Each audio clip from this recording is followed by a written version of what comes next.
Hello， 大家好，欢迎又来到艾米的蓝舍蓝分。今天我想跟大家分享的是这一盆兜兰，是用普通的粗材料种植。今天我想把它分盆，一半用水培，另一半呢就用新的种植材料来尝试种植。这是它的名字 Little Tower。这盆花我已经泡了有半个小时。泡水的目的是想让兰根跟植料容易分开，要注意这里有一棵小苗，不要伤到。泡水之后呢，这样子捏一下盆边就很容易脱盆了。你看，就可以把整个盆脱下来。里面呢都是些粗颗粒的植料，根看上去很多，所以是时候换盆了。根看上去很不错，但是还是要小心一点，慢慢的把这些植料拿下来。太老旧的植料容易酸化，不利于根的生长。这些木块，看，用手这样子捏就断了，证明已经是很旧了，是时候换盆了。冲洗过后，看到所有的根都长得不错，只有几条的烂根，但是就有一片叶子，这个地方看上去好像是烂了。看一下，这里面应该曾经是有积水，所以这里烂了，要把它清掉。如果不把它清掉，很容易滋生细菌。把这片烂叶撕掉之后，看到有一个新的根芽在这里。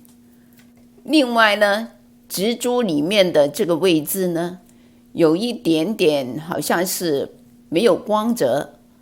我用 cinnamon 肉桂粉沾一点在这里，以防万一。肉桂粉有很好的杀菌和吸干水分的作用。现在说一下植株的切口怎样去处理。对于水培兜兰，根是不需要晾干的，这一步就显得更加的重要。如果用玉桂粉，一泡水就没有用了。我会用蜡这样子把伤口封住，这样泡水就没有问题了。另外的一部分的伤口也是这样处理。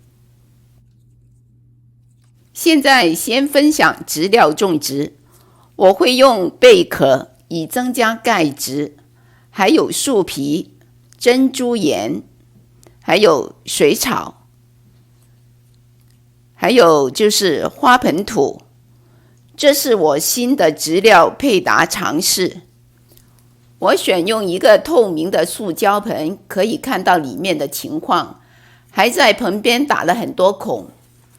首先在盆底放一点水草，把盆底的孔挡一下，以防细的植料从盆里流走。再放一些树皮，贝壳把它打碎，然后跟树皮混在一起。接着把花放到盆里面，摆好了位置之后呢，就先放粗的植料，就是树皮，还有碎的贝壳。由于它的根很多，所以呢，要从中间开始，把树皮塞到中间，然后从里到外，从底下往上一层一层的加。然后把花园土和珍珠岩放在一起，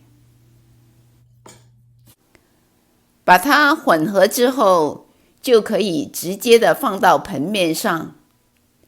这个顺序不可以倒过来，不能先放这些细的植料。如果先放这些的话呢，树皮就很难放进去了。